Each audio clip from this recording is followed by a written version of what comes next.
Hello everyone, welcome to Sri Raj IAS.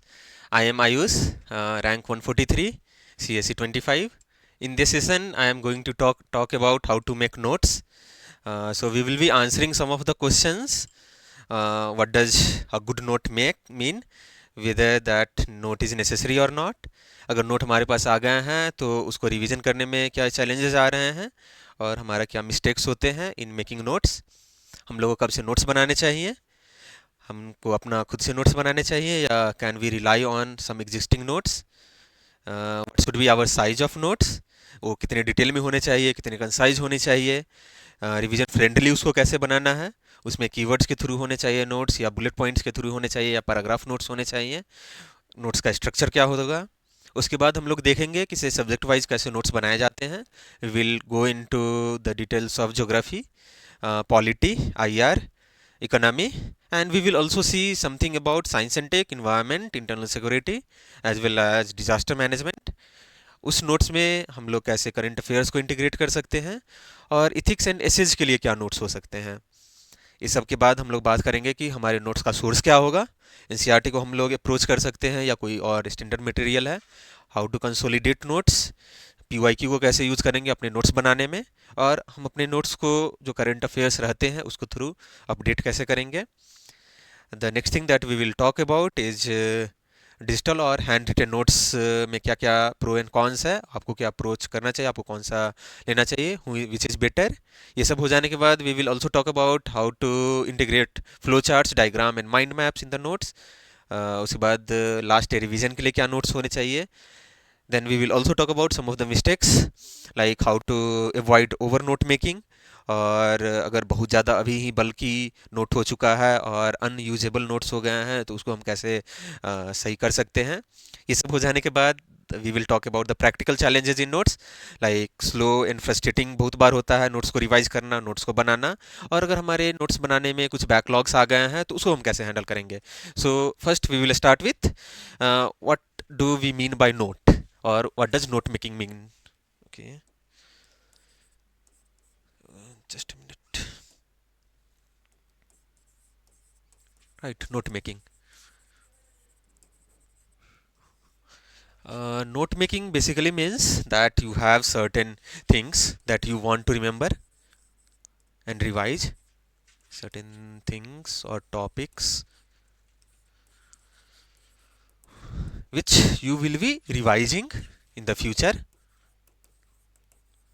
Right, so at this point of time you have read about it, but in the and read it through multiple sources, and you have gained some information, you have learned some things about it. You have to consolidate all those information somewhere so that it becomes easier for you in the revision process. That whole process is your note making process. Why is it necessary? सबसे पहला बात, आपको revising में help करेगा. जब आप आज से एक महीना बाद सेम चीज़ को पढ़ रहे होंगे, कोई टॉपिक को आप पढ़ रहे होंगे, उस समय में फिर से आपको रिसर्च करने की ज़रूरत ना पड़े. फिर से आपको जो बेसिक बुक्स हैं, जो क्लासेस में कुछ पढ़ाए गए हैं, आपने कुछ करेंट अफेयर में पढ़ा है, उसको फिर से पढ़ने की ज़रूरत नहीं पड़े, उसको फिर से खोजने की ज़रूरत नहीं पड़े कि कहाँ पर मैंने उसको पढ़ा था. उसके लिए आपको नोट बनाने की ज़रूरत होती है. तो आपको क्यों ज़रूरी होती है? First thing is revising, second thing is you have to consolidate it, and the third thing is through notes only you will be able to know कि आप मिस कहाँ पर कर रहे हैं. Let suppose you are getting question in mains that in 2025 only they had asked a question on attorney general. So if you are reading your write-ups of the polity, in polity you realize there is a topic in polity with name executive, and in executive this attorney general comes, right? Executive.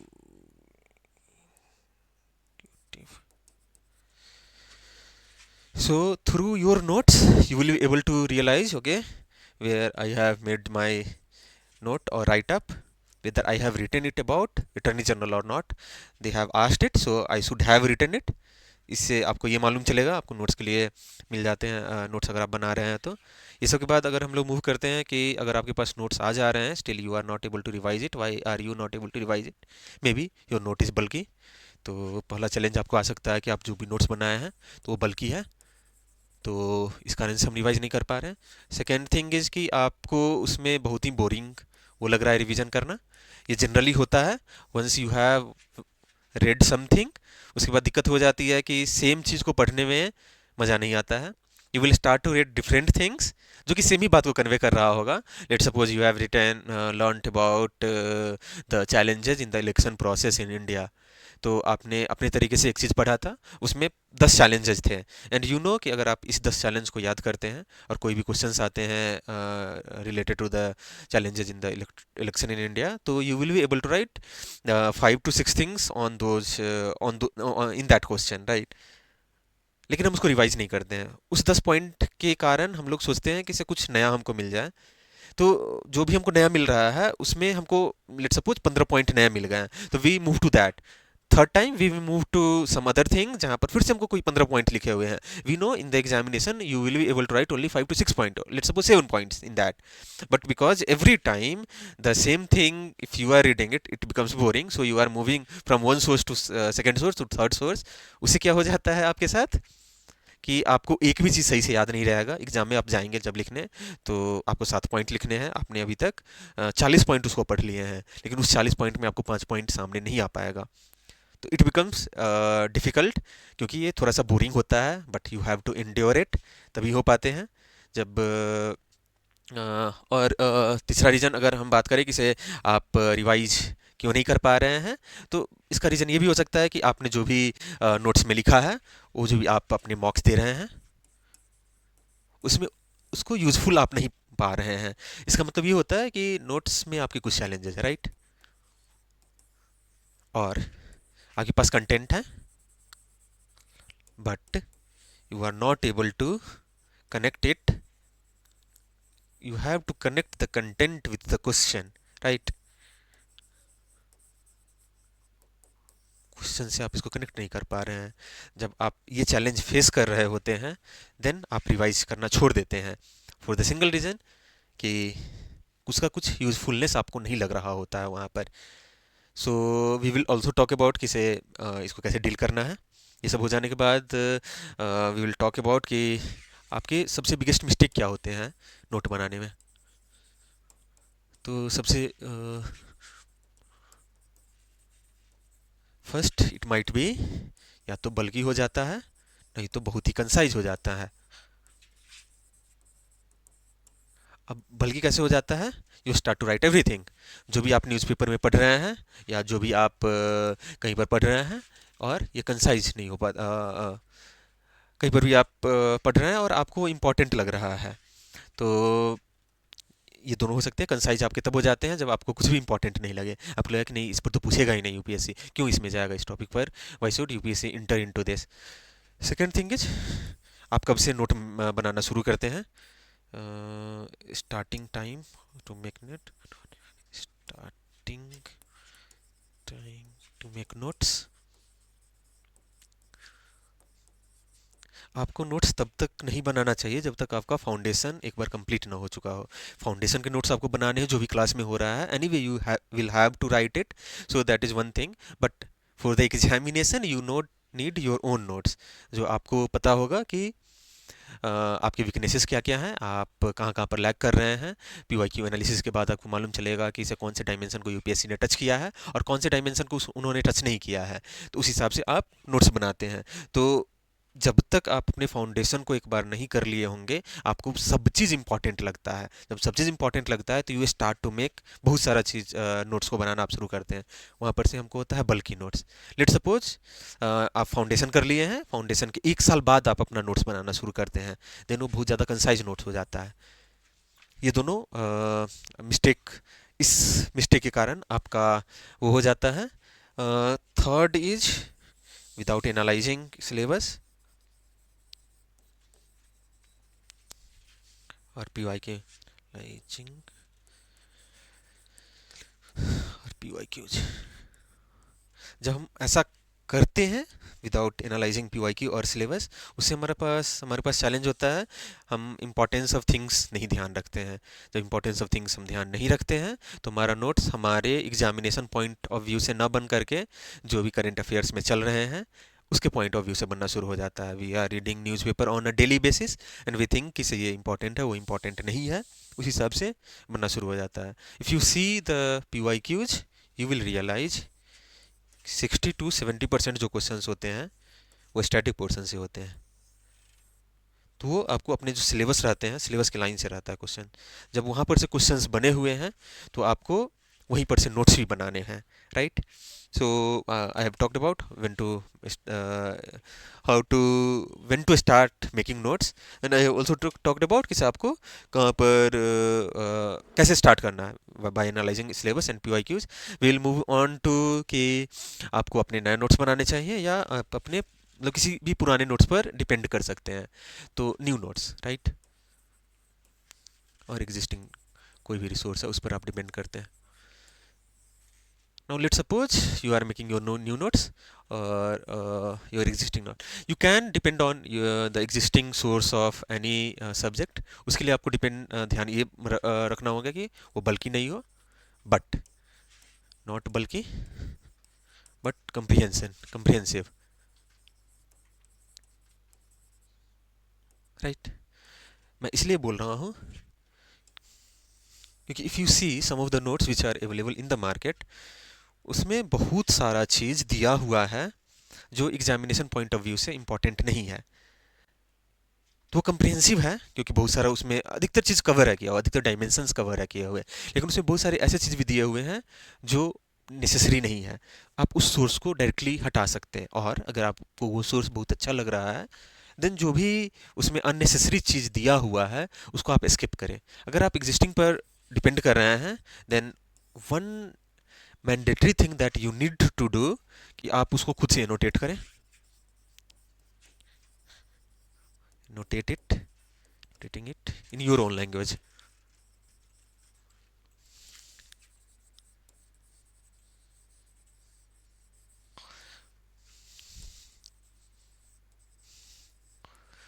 मैं ऐसा इसीलिए बोल रहा हूँ क्योंकि कोई भी note आप पढ़ेंगे वो उनके लैंग्वेज में होता है लिखा हुआ। जब आप किसी चीज़ को याद रखेंगे तो ये आपको पता होगा कि कौन सा चीज़ इंपॉर्टेंट है, कौन से चीज़ को आप याद रख सकते हैं, कौन से चीज़ आपको खुद से पहले से याद है, और कौन से चीज़ को आपको 4 बार रिवीजन करने के बाद याद रहेगा। For that you need to annotate it and I am going to show you something जिसमें आपको रियलाइज होगा कि एनोटेशन क्यों ज़रूरी है। और लेट सपोज ये सब हो जाने के बाद भी आपको एग्जिस्टिंग कोई नोट्स है, still you are trying to make some new notes. Existing notes जो होते हैं वो आपको डायरेक्शन दे देता है कि किसी भी नोट्स को कैसे बनाना है, कौन से डायमेंशन को टच करने हैं, किसी नोट्स को कैसे एनालाइज है करना, पीवाईक्यू के थ्रू कैसे किसी नोट्स को बनाया गया है। तो आप एग्जिस्टिंग नोट्स को एक बार ऐसे भी देख सकते हैं, किसी टॉपर की आप उठा सकते हैं नोट्स को, अगर वो आपको मिल जा रहा है then you can start making your own note. So अगर आप अपना नोट्स बनाते हैं then you need to start by going through the syllabus first. So let's suppose I am moving towards the syllabus कि क्या उसका सिलेबस होते हैं, and I am going to show you कि आपको अपना नोट्स कैसे बनाने हैं।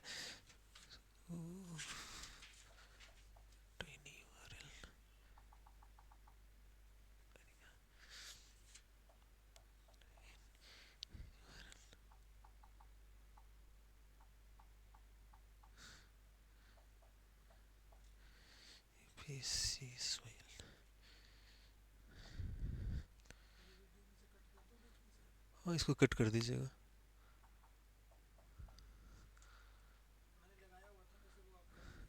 अच्छा नहीं, वो दूसरा था, ये दूसरा, इसको कट कर दीजिएगा, ठीक है। ओके सो इसको ऑन कर दीजिए, ठीक है। We will look into the, अगर आप अपने से नोट्स बना रहे हैं तो कैसे आपको नोट्स बनाने हैं। So let's suppose we are looking at geography, right. Will start with the geography. You have physical geography. So for physical geography, you have structure of Earth,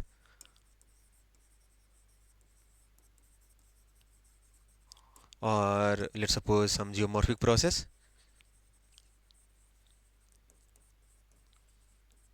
or rock type,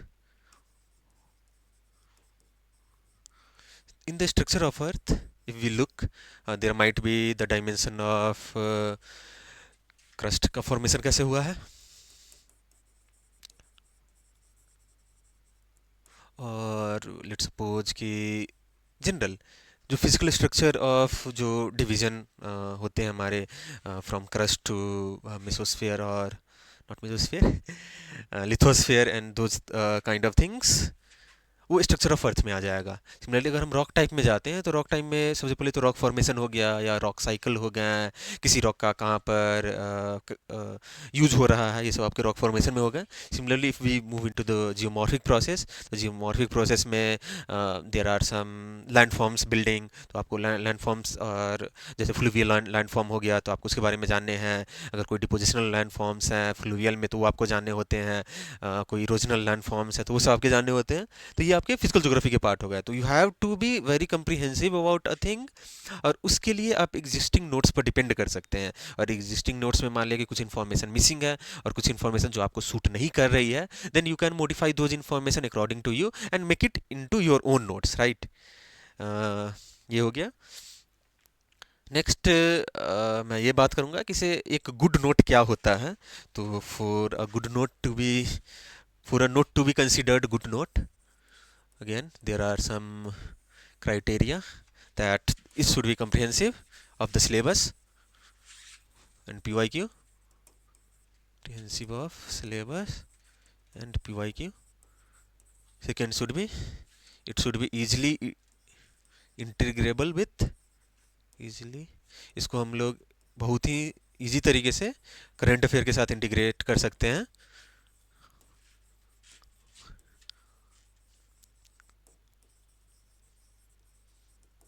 and more than that it should be easy to revise.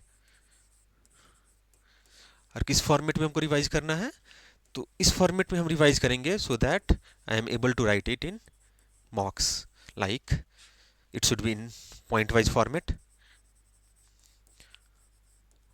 और it should point wise format हो गया। और अगर कोई paragraph है तो paragraph में भी कुछ इंपॉर्टेंट चीज़ है तो वो अंडरलाइन होना चाहिए और डिफरेंट कलर का होना चाहिए, अंडरलाइंड और कलर डिफरेंट, राइट। तो ये आपके एक गुड नोट्स के हो गए। इसके अलावा भी इसमें आपके जो वैल्यू एडिशन है वो साथ में ही होना चाहिए आपके पास। एक जो खास करके स्टैटिक के पोर्शन है, स्टैटिक वाले में जो वैल्यू एडिशन है, खास करके जो केस लॉज हो गए, कुछ डेटा पॉइंट्स हो गए, ये सब आपके इसी में आने चाहिए। कुछ एग्जांपल्स हो गए स्पेशली इन ज्योग्राफी और इन इथिक्स, ये सब में आपके ये आ जाने चाहिए। Next coming to the size of notes, what should be your size of notes. तो साइज ऑफ नोट में there is this criteria that I use to follow. कोई भी नोट्स हम बना रहे हैं, पूरा पूरा let's suppose I am making notes for prelims or mains, right? If I am able to revise my notes in 1 week, which 1 week? Just the preceding week of the examination, क्योंकि उस समय तक हमारे जो नोट्स हैं वो हम बहुत बार रिवाइज कर चुके होंगे। That is the correct size of my note. अब ये स्टार्टिंग में कैसे मालूम चलेगा कि से हम उसको एक वीक में अंतिम में रिवाइज कर पाएंगे या नहीं कर पाएंगे। उसके लिए we have to be very smart about it. Like we are making our notes, let's suppose we have made the notes in such a way that it is very comprehensive and it has become very bulky. So with each revision हमको कुछ ऐसा लग रहा है जो वो नहीं आएगा, एग्जाम में नहीं पूछेगा, और उस पर यूपीएससी एक बार पूछ चुका है, तो that has become the part of my PYQ, right. उसको हम अपने नोट से हटा देंगे। अगर हम अपना डिजिटल नोट यूज़ कर रहे हैं या फिजिकल नोट्स हम यूज़ कर रहे हैं, अगर वो किसी पेज पर लिखा हुआ है, will just remove it.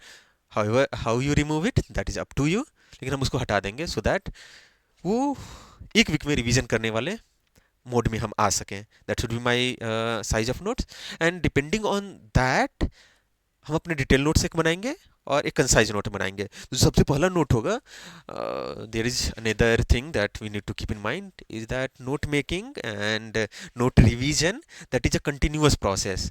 You have to do it every time, like whenever you are revising it, your note will change. You will add something and you will delete something. आज आपने एक note बनाया, 6 महीने बाद your note will be about 30% different than जो आपने आज notes बनाया था, क्योंकि 6 महीने में आप 2 से 3 बार अगर रिवीजन कर लिए हैं तो बहुत कुछ आपको याद हो जाएगा जो आपको अपने नोट से हटाने हैं, कुछ आपको नया चीज़ मिलेगा. Let's suppose you have made a note on Iran US में जो कन्फ्लिक्ट हो रहा है उस पर, और स्टेट ऑफ हॉर्मूज का क्या इंपॉर्टेंस है उस पर आपने बनाया था. 6 महीने बाद वो जो इशू था वो रिजॉल्व हो गया, तो उस पर आपके जो करंट अफेयर के जो भी नोट्स थे उसको आप डिलीट करेंगे क्योंकि वो रिजॉल्व हो चुका है. Most probably UPSC is not going to ask a question on that. तो 6 महीने बाद आपके नोट्स में 30% का लगभग चेंज आ जाते हैं. That use to happen with me, and if you are doing in in the right way it might happen with you also, किसी आपके ये हो जाने हैं. नेक्स्ट इज कि आपकी जो साइज ऑफ नोट्स हैं then it should be revision friendly. तो रिवीजन फ्रेंडली बनाने के लिए आपको सबसे पहले तो डिफरेंट पेन्स का आप यूज करें सो दैट मोनोटोनस नहीं हो. सेकेंड में बुलेट पॉइंट्स में लिखें नोट्स को. इससे क्या होगा कि आप जो भी मॉक्स लिख रहे हैं उसमें you will be able to reproduce the same thing, the same content. अगर आप सेम कंटेंट को कर पाते हैं then you will start to understand the importance of your notes and then it will become easier for you to revise. The third thing is it should be relevant. Let's suppose I have made a note for India-Bangladesh relation.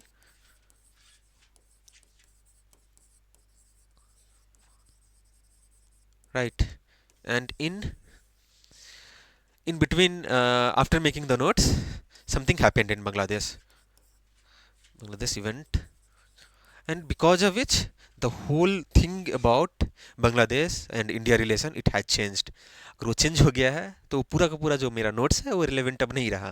जब वो relevant नहीं रहा तो उसको मैं एक side portion में रखूंगा, उसको मैं थोड़ा सा कम इंपॉर्टेंस दूंगा. जो अब रिलेवेंट रहा है बांग्लादेश और इंडिया के रिलेशन में मैं उस पर फोकस करना शुरू करूंगा. तो that should be relevant, and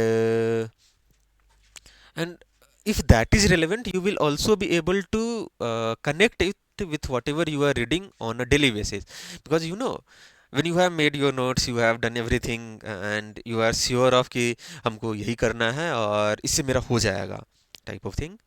Then the only thing new in your everyday strategy or everyday routine would be reading newspaper.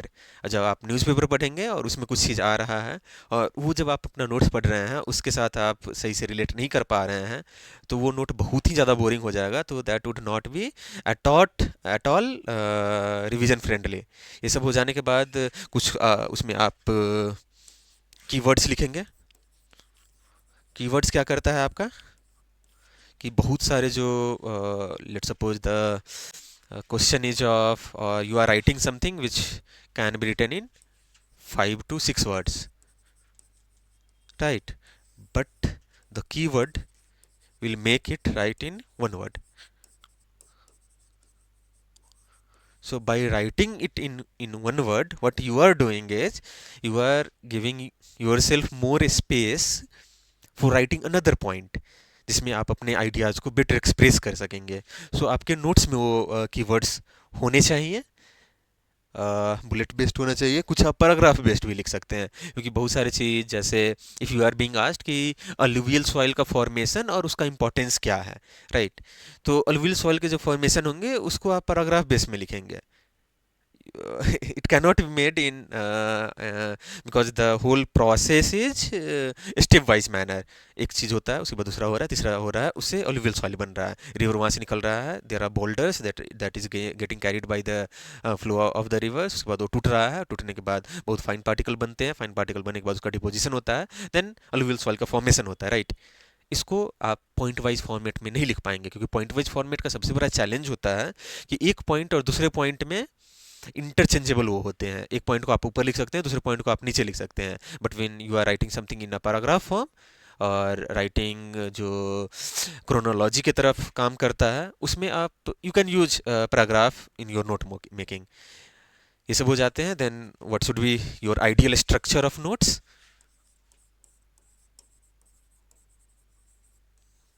Right. Structure में कोई भी टॉपिक आप उठाते हैं, let suppose in society we start with urbanisation, right.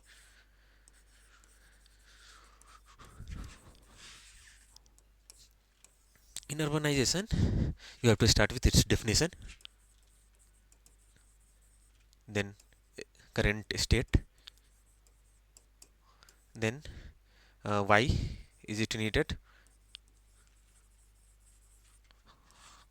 what are the schemes of government, or what are the challenges, any best practices.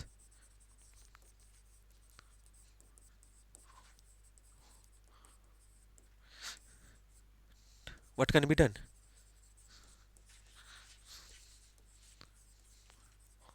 ये हो गया। अब जब आप चैलेंजेस लिखते हैं, चैलेंजेस में बहुत सारा डायमेंशन बनेगा। आप यहाँ पर मान लिया, लेट सपोज चैलेंज अगर हम लिख रहे हैं, तो सबसे पहला इसमें बनता है कि इस जो करेंट अर्बनाइजेशन हो रहा है उसका सोसाइटी पर जो भी इम्पैक्ट हो रहे हैं, उसके चैलेंजेस क्या हो रहे हैं। लेट सपोज कि चैलेंजेस में हमारे पास पैसे की कमी है, उस कारण से अर्बनाइजेशन नहीं हो पा रहा है। Then you have financial challenges,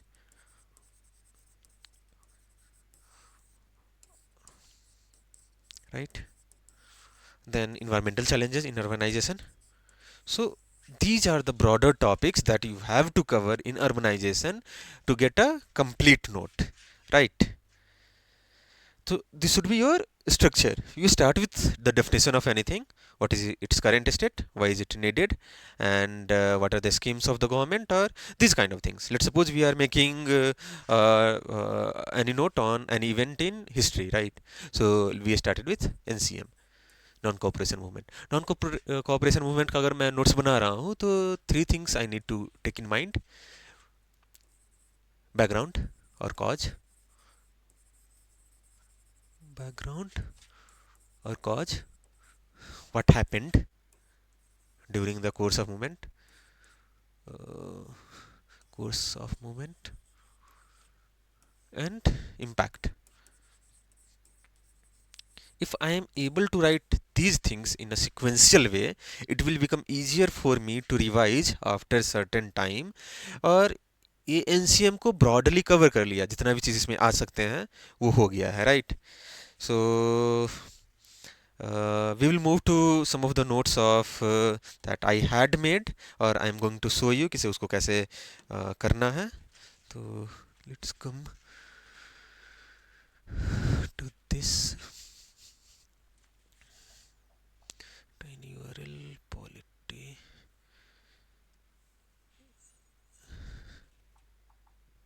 geography.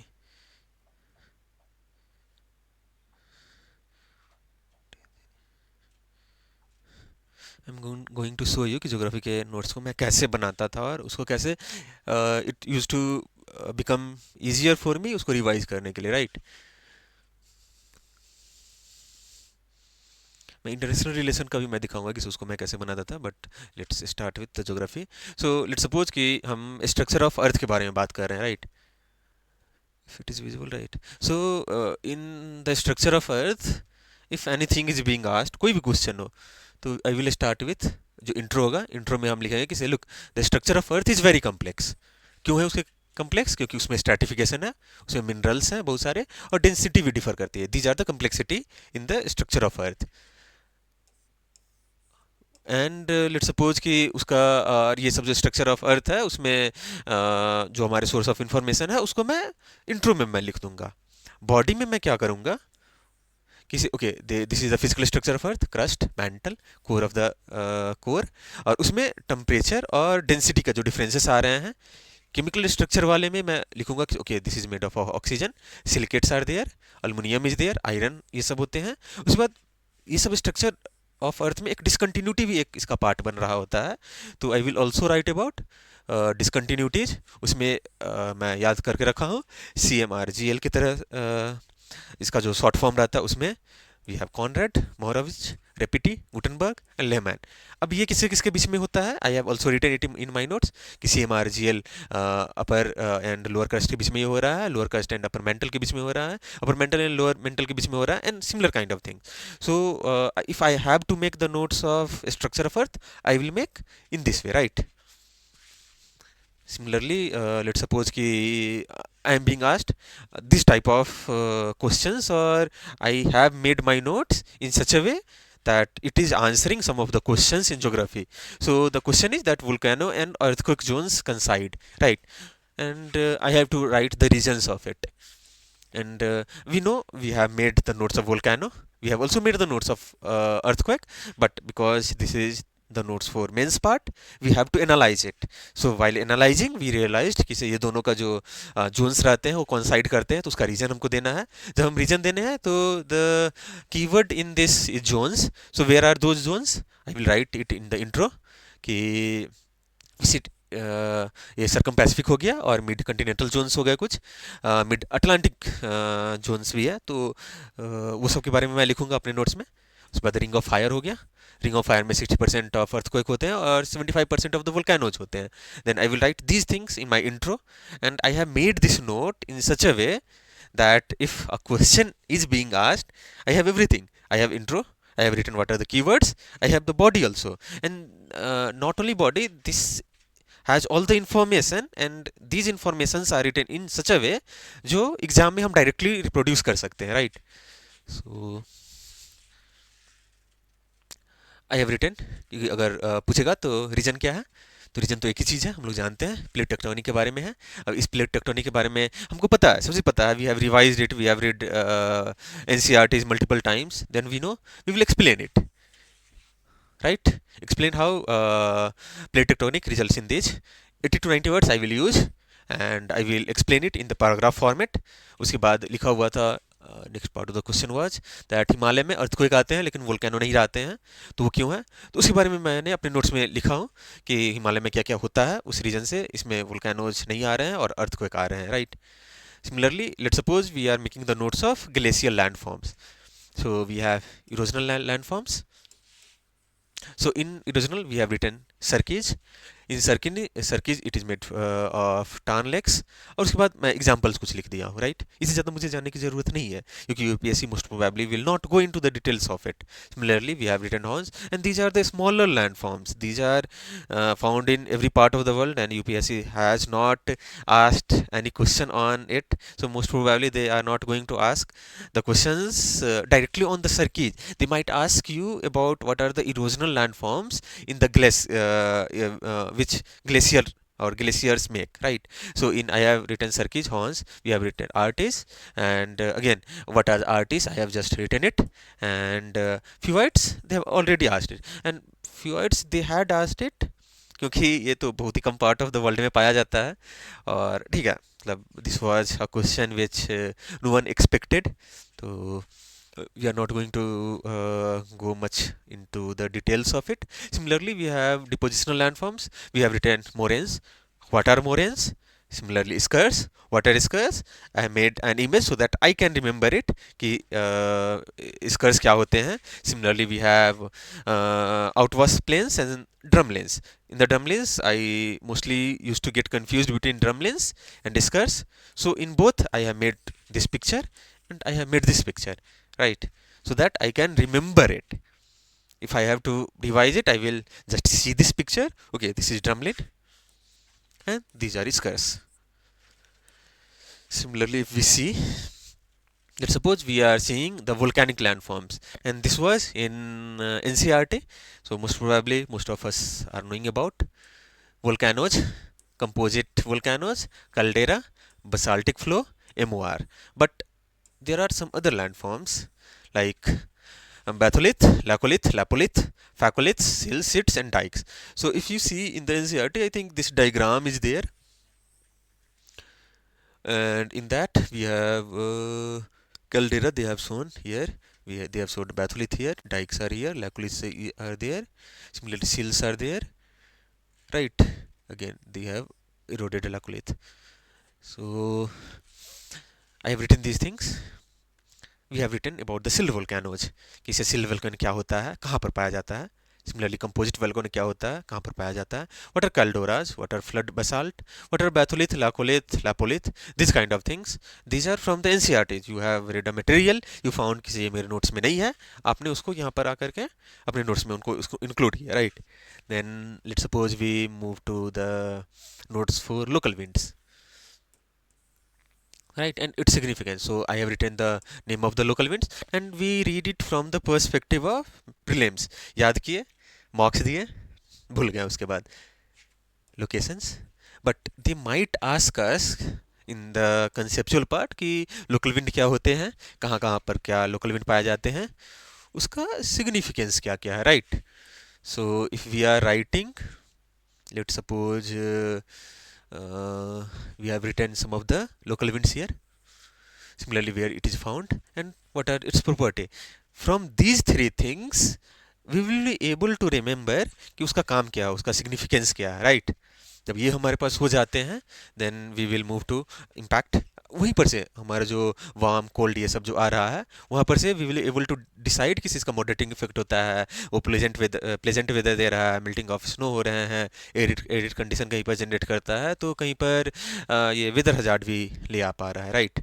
Similarly this year only a question on tsunami was asked, right. So what happened with me, मेरे पास अपने नोट्स थे और सुनामी के जो नोट्स है वो मेरे पास नहीं थे, फॉर द सिंगल रीज़न कि सुनामी जल्दी आता नहीं है, यूपीएससी जल्दी क्वेश्चन आंसर पूछता नहीं है. इसे पहले अगर एक बार पूछा तो बहुत पहले वो पूछा था. जब इस बार सुनामी हुआ, रसिया के कमचटका आइलैंड पर आया था, उस समय में मैंने सुनामी के जो भी नोट्स थे उसको मैं अपने नोट्स में इंक्लूड किया था और I had defined it. Okay, tsunami क्या होता है, उसके बाद व्हाट आर द फैक्टर्स, उसका मैकेनिज्म क्या होता है, क्योंकि मैकेनिज्म लिखने में बहुत ज़्यादा चैलेंजेस आ सकते हैं, इसलिए मैंने उसको पैराग्राफ फॉर्म में लिखने की कोशिश. अगर इस पर कोई भी क्वेश्चन रहेगा तो I will right it in paragraph format. ये इसलिए लिखने के लिए मैंने यहाँ पर लिखा हो कि right in paragraph format, so that while revising these things अपने दिमाग में एक बना रहे कि जब भी सुनामी पर कोई भी क्वेश्चन आते हैं, उसके फॉर्मेशन पर अगर कोई क्वेश्चन आते हैं तो at that point of time I will remembering कि उसमें सर्टेन डिस्प्लेसमेंट ऑफ वाटर होता है, उस कारण से वेव बन रहा है, वेव बनने के बाद ऑसिलेटरी मोशन हो रहा है, उसके बाद वेव एम्पलीफिकेशन हो रहा है. Now if you see this is chronologically, right. So while something is chronologically, you have to write in it paragraph format. So I had written, okay, I will write it in paragraph format. What I have not written in this tsunami कि इसमें examples क्या हैं. तो examples के लिए we will move, मैं बताऊंगा किसी चीज़ के, खासकर ज्योग्राफी में आपके पास अगर कुछ एग्जाम्पल्स बनते हैं तो उसको कैसे हैंडल है करना. You can write it here but the things with examples are that they are unique in name, खासकर ज्योग्राफी में. तो आपको बहुत ज़्यादा याद हो रह नहीं पाएगा, आप भूल जाएंगे उसको. जब आप उसको भूल जाएंगे तो आप उसको कैसे हैंडल करेंगे, we will move to that also. Let's suppose कि से हम इससे आगे अगर जाते हैं, आई विल शो वन और two things about this. Let's suppose कि there is this topic and we are analysing this कि साइक्लोन में, ट्रॉपिकल साइक्लोन में इंडियन कोस्ट में चेंज आया है, राइट. तो क्यों आया है change, that is the thing. तो वाई, तो मोस्टली क्लाइमेट चेंज के कारण आया है. तो इंट्रो में मैं उसको लिखूंगा कि क्लाइमेट चेंज के कारण हमारे जो इंडियन ट्रॉपिकल साइक्लोन है उसमें उसके पैटर्न में कुछ चेंज आए हैं. क्या क्या चेंज हो सकते हैं, तो उसके डायरेक्शन में चेंज हो सकता है, इंटेंसिटी में चेंज हो सकता है, उसके क्रॉसिंग में चेंज हो सकते हैं, एंड वो कोई नया ट्रैक ले सकता है, right. It might start to cross lands. Introduction में वी हैव लिखा है क्लाइमेट चेंज लिखेंगे, ग्लोबल वार्मिंग के कारण हो रहा है और वार्म इंडियन ओशन के कारण भी हो रहा है, तीनों साइड में पाया जा रहा है, इस कारण से हो रहे हैं. बॉडी में हम लोग लिखेंगे कि spatial temporal direction, intensification, land crossing and new track of movement, ये सब मैं लिख दिया. Now the same question was asked in 2024 if you see the mains.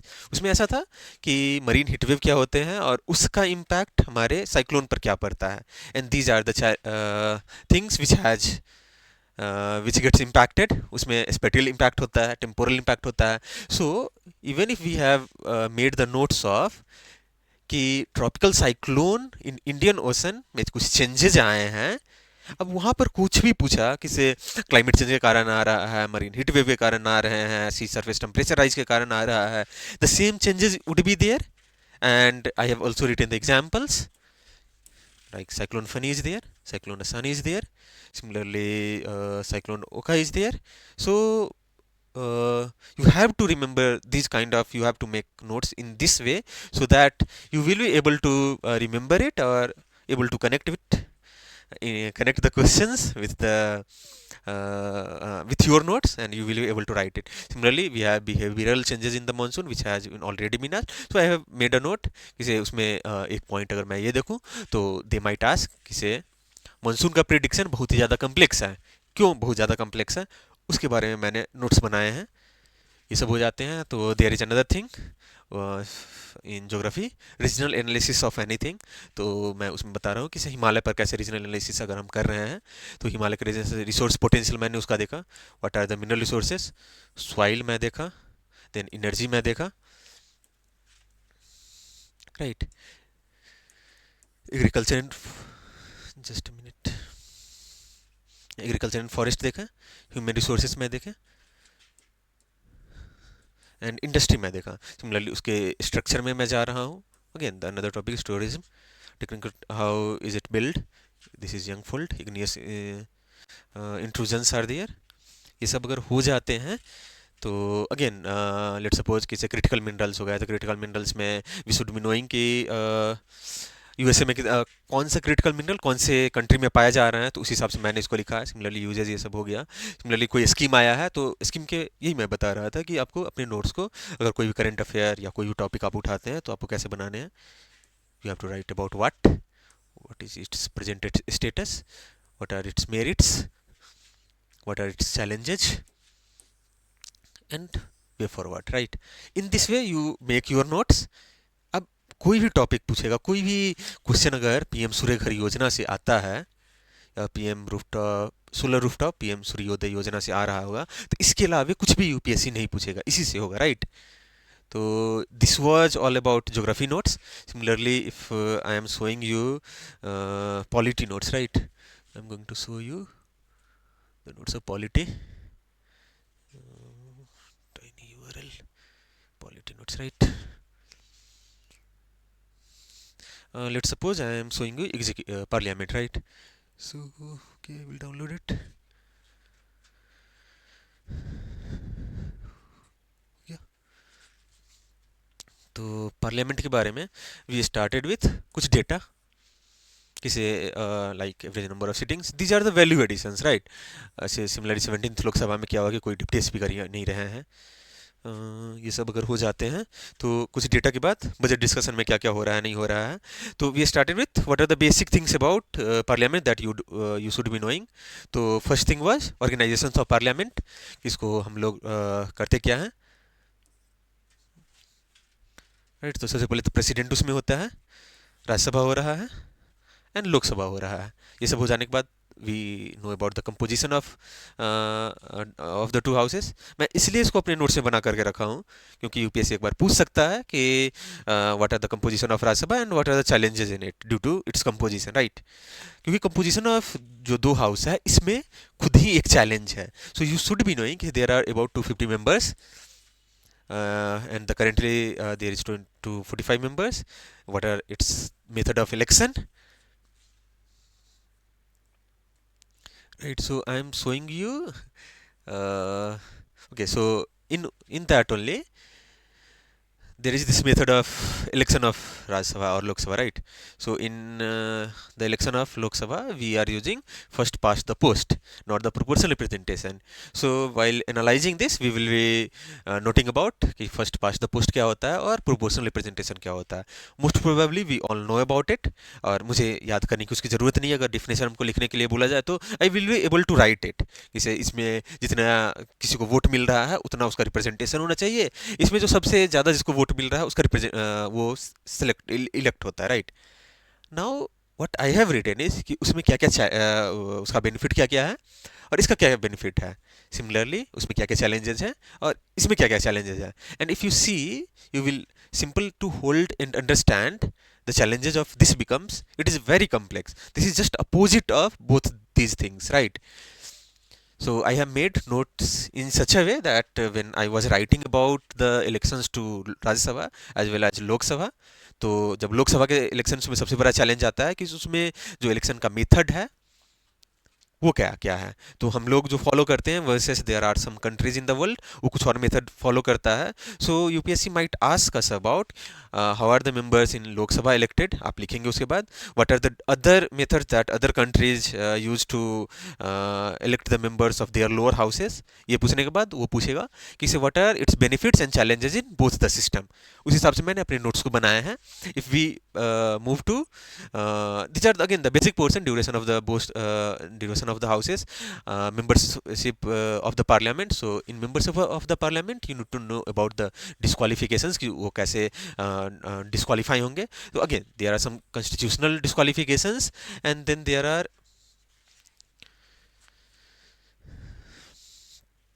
RPA। So I have written कि RPA में क्या है, राइट। ये सब हो जा रहा है। सो अगेन डिस्क्वालिफिकेशन में एंटी डिफेक्शन आएगा, तो मैंने एंटी डिफेक्शन के बारे में भी लिखा हूँ। एंटी डिफेक्शन में क्या क्या चैलेंजेस आ रहे हैं, I have written challenges with anti defection. ये सब हो गया। And again way forward, then the position of Rajya Sabha I need to write it, and there are about 6 pages, so I'm not going into the much detail of it, but I am telling you about कि आपको ये notes दिखाने का मतलब सिर्फ यही था कि आपको नोट्स बनाने कैसे हैं। and these are the notes which I have used for the past 1.5 years, or in GS2 I am showing the uh, notes for GS2 I got 123 this year, and last year I had got 117 in this was of 25 and this was of 24।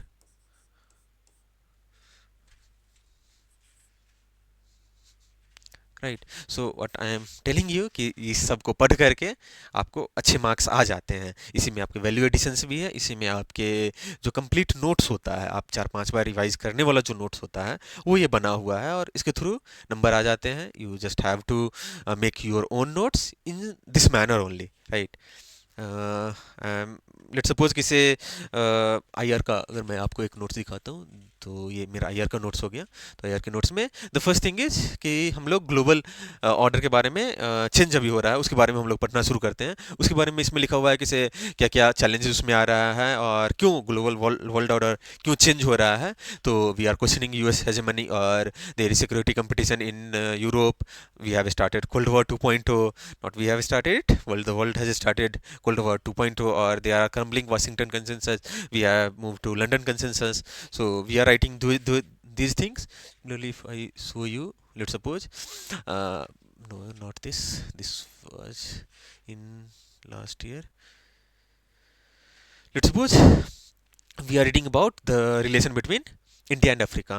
तो उसमें मैं geo political significance उसका मैं डाला हूँ, उसका जियो strategic significance क्या है, उसका एनर्जी से रिलेटेड कैसे सिग्निफिकेंस बचते हैं, plus economic significance of Africa क्या है हमारे लिए, उसमें हम लोग क्या क्या कर रहे हैं, what are the challenges in our relationship with Africa, उसके साथ क्या क्या इनिशिएटिव है। So we have taken Sagar और ITEC AGC, there are defense dialogues also, then there are 10 guiding principles by PM Modi।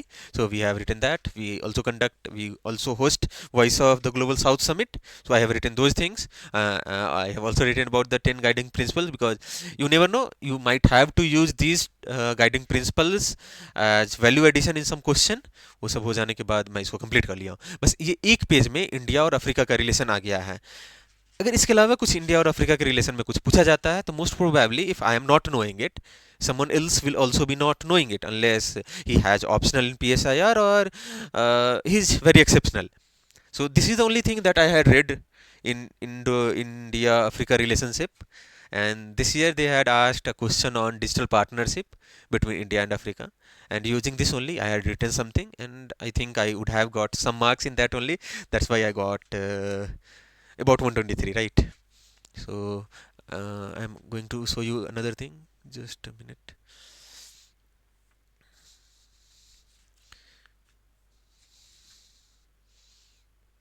Okay, so this is India's relation with big country USA। So we were strange democracy to engaged democracy we have moved, and the name of the relationship is, if you see our prime minister using the same name, comprehensive global and strategic partnership, if you open any PIV and that document, if that document is talking about India-US relationship, that would be talking about comprehensive global and strategic partnership. So I have written this. Then we have talked about the defense cooperation, space cooperation, technology and innovation, these kind of things, and this is more than sufficient to know to answer any question on India-US relation, right? Then let's suppose we are making the notes for economy. So for economy we have certain topics. Let's suppose we are making notes for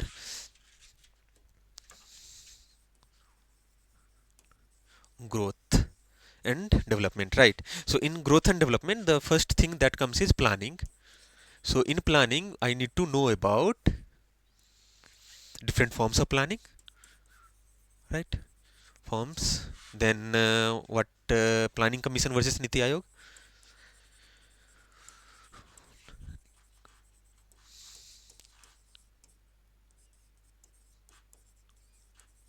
Why I am telling you this is, if you see the syllabus of UPSC, right? Where is the syllabus of UPSC opened? This, right?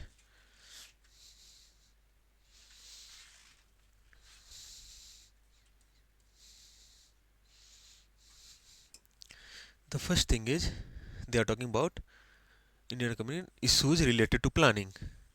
So in this we have to talk about planning commission versus Niti Aayog. If we are talking about this, then the next question comes is whether planning is relevant. Whether planning is relevant in this market-led economy, right? Then again we have to critically analyze Niti Aayog. Why am I critically analyzing Niti Aayog? क्योंकि NITI Aayog is the body जो अभी planning को India में handle कर रही होती है, तो उसका क्या अभी तक के अचीवमेंट हैं, उसमें क्या क्या चैलेंज आ रहे हैं, we will have to talk about it. If we move to the second thing in the economy, we have mobilization of resources. So for the mobilization of resources we have to know about what are different type of resources. So we might have financial resources,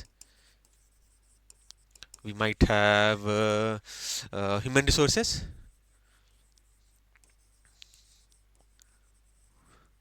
we might have some physical resources.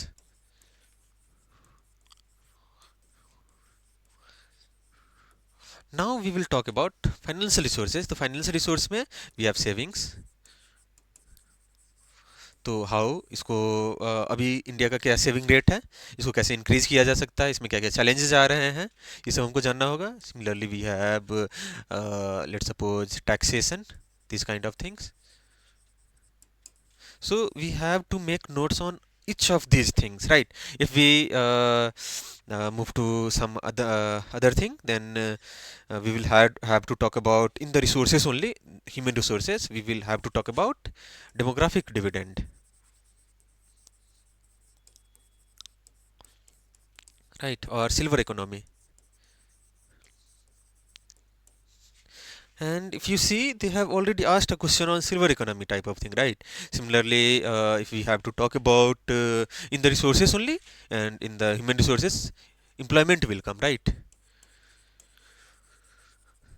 ना employment के उसमें हम लोग को बात हुआ करना कि अच्छा जॉबलेस ग्रोथ इंडिया में अगर हो रहा है तो क्या हो रहा है, फीमेल का लेबर फोर्स पार्टिसिपेशन रेट कैसा चल रहा है, गिग इकोनॉमी के क्या चैलेंजेस हैं, ये सब के बारे में हमको होगा बात करना. सिमिलरली इफ़ वी सी कि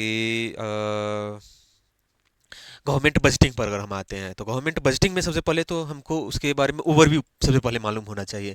तो ओवरव्यू में we need to know about what are the major reforms that has been brought in recent years, what are the different type of budgeting, like what are outcome budgeting और what are gender budgeting.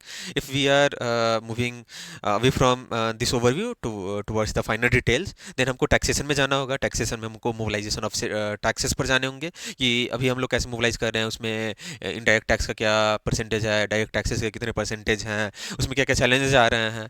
We need also to analyse whether there should be a tax on agriculture income, तो उसके बारे में भी हम थोड़ा सा लिख लेंगे. उसके बाद बहुत सारे टैक्स जो न्यूज़ में है, जैसे जीएसटी है, तो जीएसटी जब आया था तो it consume what happened was कि इसमें कुछ टैक्स चले गए, इसके अंदर आकर के सब्स्यूम्ड हो गए, तो उसके बारे में हमको जानना होगा कि what were those taxes which got covered under the GST, right. Similarly there are taxes on cryptos, तो उसके बारे में हमको जानना होगा। इवन ग्लोबल मिनिमम टैक्स के बारे में हम लोग बात करते हैं, सो दैट जो टैक्स हेवन बोले जाते हैं उसके थ्रू जो मनी आते हैं, एफडीआईज आते हैं, उसको हम कंट्रोल कर सके, और यहाँ से जो प्रॉफिट जा रहा है दूसरे कंट्रीज में जहाँ टैक्स हेवन है उस पर हम कंट्रोल कर सके, तो उसके बारे में हमको जानना होगा। Similarly in the government budgeting disinvestment also come. If you see every year government is announcing something कि आज इस कंपनी का हम डिसइन्वेस्टमेंट करके इतना हमको पैसा मिलेगा and we will use that money in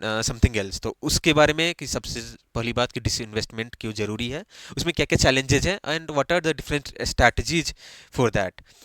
similarly we see कि एक्सपेंडिचर में अगर मैं हम लोग देखें तो एक्सपेंडिचर में we need to know about the freebies which are being given in the country, तो वो भी बजटिंग का ही पार्ट बन रहा है, right. Because of freebies budget पर कुछ चैलेंजेस आ रहे हैं, तो we need to have a broader discussion and broader analysis of those things. Similarly fiscal federalism पर हम जाएंगे कि कोई भी अगर गवर्नमेंट सेंट्रल गवर्नमेंट अगर बजट अनाउंस कर रही होती है, तो there are some grants which are given to the states, there are some monies which go into centrally sponsored scheme, तो उस रीजन से finances of the state government पर क्या क्या चैलेंज पड़ रहे हैं, और फिजिकल फेडरलिज्म में क्या क्या चैलेंजेस है ओवरऑल, ये सब के बारे में हमको जानना जरूरी हो जाता है। अगर उससे हम आगे मूव करते हैं तो we will come to let suppose inclusive growth पर हमको एक बात करना, जैसे कि इसमें अगर हम लोग देखें तो inclusive growth, right. Inclusive growth and issues rising out of it, तो इंक्लूसिव ग्रोथ के बारे में अगर हम लोग बात करना शुरू करेंगे तो सबसे पहले तो हम लोग बात करेंगे कि आई एम गोइंग टू, ये हो गया। तो इंक्लूसिव ग्रोथ में we need to talk about कि ये होता क्या है, what is welfare versus what is inclusive growth, हमको इंक्लूसिव ग्रोथ क्यों ज़रूरत पड़ रहा है, and what are its challenges, and what should be our strategies to handle the challenges which are in the inclusive growth, right. Similarly inclusive growth का ही अगर हम लोग बात करते हैं तो हम लोग अभी रीजनल डेवलपमेंट पर बहुत ज़्यादा फोकस कर रहे हैं, स्पेशली विथ नीति आयोग। तो हमको ये जानना होगा कि जो रूरल एरियाज हो गए या नॉर्थ ईस्टर्न एरियाज हो गए, वो सब में अभी हम लोग का प्लानिंग कैसा चल रहा है, what are the strategies which are needed for the inclusive growth in those areas, right. Similarly if we have to if we move to the next thing, government budgeting, right. So in government budgeting सबसे पहले तो मैंने आपको बताया कि से what are the major reforms, what are the types of budgeting tax, I think we have talked about it, so we will move to the next thing. The next thing is these are the things in agriculture, so we will come back to this. Again we have talked about this is again agriculture, this is agriculture, land reforms, infrastructure, right. We come to, let's suppose, infrastructure. So in energy, airport, railways, this kind of thing. So सबसे पहले तो हमको infrastructure का meaning पता होना चाहिए, what are its significance, हमारी economy में क्या क्या होते हैं, what are different initiatives. Let's suppose कि इसे रोड्स, पोर्ट्स, एयरपोर्ट्स, रेलवेज, ये सबको करने के लिए हमको एनआईपी यूज़ कर रहे हैं, राइट। तो हमको एनआईपी के बारे में एक डिटेल होना चाहिए कि हम इसको कैसे यूज़ करें, इसका क्या क्या रोल है, एनआईपी का क्यों लाया गया था, इससे बेनिफिट क्या क्या होंगे, और इसके क्या क्या चैलेंजेस हो सकते हैं। Similarly if we talk about the initiative in the infrastructure, again Gati Shakti is another one. So in Gati Shakti we have to know about why it was brought, और क्या क्या इसके बेनिफिट्स हो सकते हैं, कि what could be its challenges, ये सब हो जा रहे हैं। Then again if we talk about energy as the infrastructure, तो एनर्जी में सबसे पहले तो डिस्कॉम आते हैं। तो डिस्कॉम में इसके क्या क्या चैलेंजेस हैं, तो चैलेंजेस में इसमें जैसे एक डेटा आ जाता है, रेवेन्यू हमारे पास आ जाते हैं, इसके गवर्नमेंट कंट्रोल हमारा इस पर आ जाता है, राइट। ये सब हो जाने के बाद हम कन्वेंशनल और रिन्यूएबल एनर्जी पर आ जाते हैं, कन्वर्जन वर्सेस रिन्यूएबल। तो इसमें हमारा डेटा कुछ याद रखना चाहिए कि सोलर एनर्जी कितना है, या जो कन्वेंशनल एनर्जी है वो उसका कितना सोर्सेस है, उसमें क्या क्या चैलेंजेस है। Again these are the things which will come under this. If we see again for the investment model, if we see, तो there are certain investment model, specially there is EPC, then comes HM, and there are another, right, bot is there also.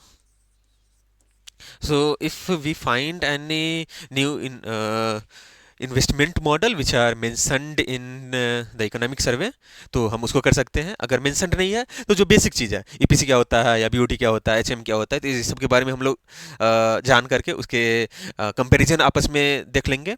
उसको देखने के बाद challenges उसमें क्या क्या है, उसका बेनिफिट्स क्या क्या है, कहाँ कहाँ पर कोई कोई ऐसे प्रोजेक्ट है जिसमें हम इस सबको यूज़ किए हुए हैं, ये सबको हम जान लेंगे. And that will be more than sufficient to handle this kind of things, right. Similarly, if we there are some other things like if you see roads, airports, railways, ports also, these four portion it comes under logistics, and logistics has been classified as infrastructure by the Indian government. So यहाँ पर etcetera जो दिया हुआ है उसका मतलब ये होता है कि से आप एक टॉपिक हो जाते हैं जो लॉजिस्टिक्स हो जाते हैं, लॉजिस्टिक्स, राइट. तो इस लॉजिस्टिक्स के बारे में हम जो भी उसमें आ रहे हैं कि नेशनल लॉजिस्टिक्स पॉलिसी हो गया या मल्टी मॉडल लॉजिस्टिक्स पार्क्स हो गए, तो वो सब के बारे में हम बात करना शुरू करेंगे. सिमिलरली अगर हम लोग एग्रीकल्चर के बारे में बात करते हैं तो कोई भी एग्रीकल्चर का क्वेश्चन हो, we have to focus on only three things. सबसे पहला चीज़ एग्रीकल्चर, राइट, यहाँ पर है. तो सबसे पहले तो हमको इनपुट पर बात है करने. इनपुट के बाद हम just a minute, is it happening?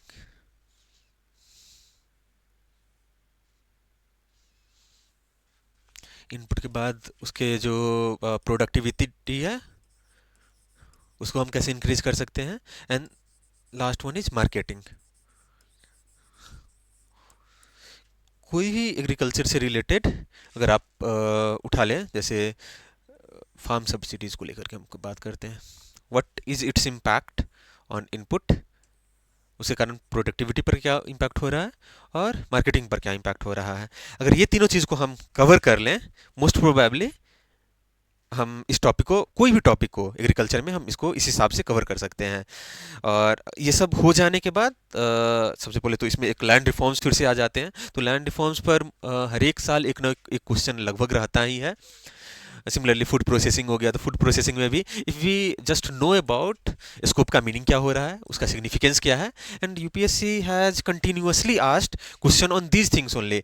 Backward forward linkages के बारे में बात हो रहा है, अपस्ट्रीम डाउन स्ट्रीम रिक्वायरमेंट के बारे में हो रहा है, सिग्निफिकेंस, स्कोप, लोकेशन, यही सब के बारे में. Similarly if you see supply chain management, तो फूड प्रोसेसिंग, इस बार तो दो क्वेश्चन पूछे गए, एक सप्लाई चेन मैनेजमेंट पर पूछा गया और एक फूड प्रोसेसिंग पर पूछा गया.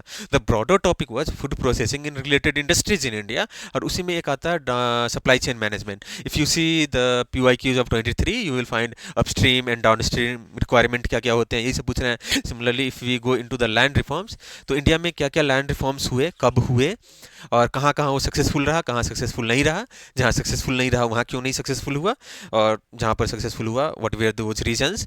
And what are land reforms 2.0?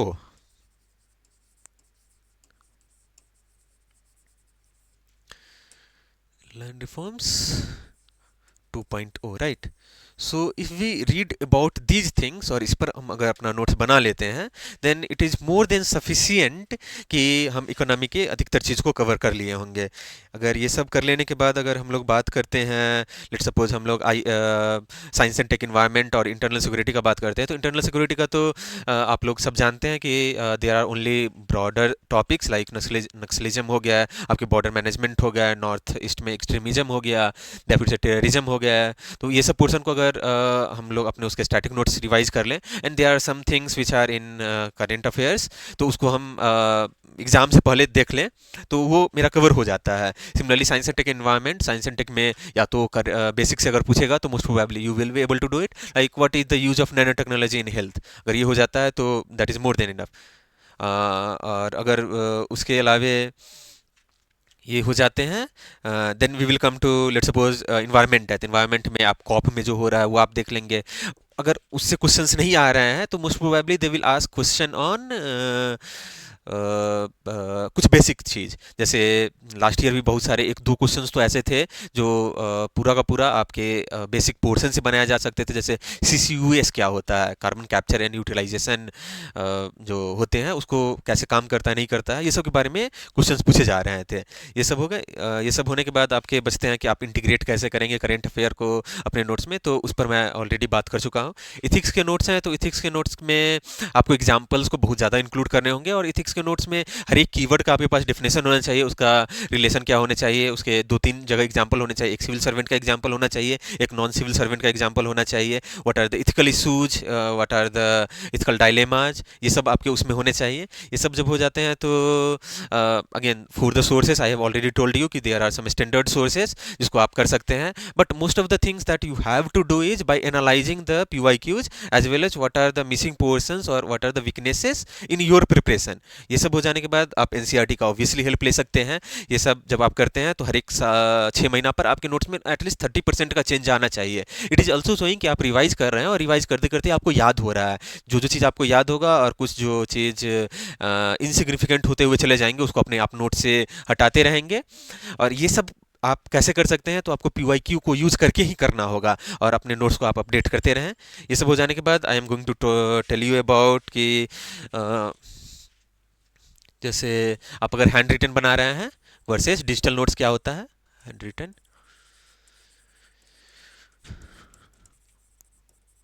Versus digital notes के लिए आप अपने टैब का यूज़ कर सकते हैं। I used to prefer digital notes. उसका सिंगल रीज़न था, उससे मुझे अपने नोट्स को बहुत ही कंसाइज रखने में वो हेल्प करता था। जो भी चीज़ आउट ऑफ रेलेवेंस जा रहा है, आउट ऑफ रेलेवेंस हो रहा है, उसको मैं हटा दे रहा हूँ। जो भी नया चीज़ आ रहा है उसको मैं इंटीग्रेट कर रहा हूँ। करंट अफेयर कोई भी हमको नया चीज़ मिल रहा है, जैसे इलेक्शन में एक there was an article the use of AI in election management.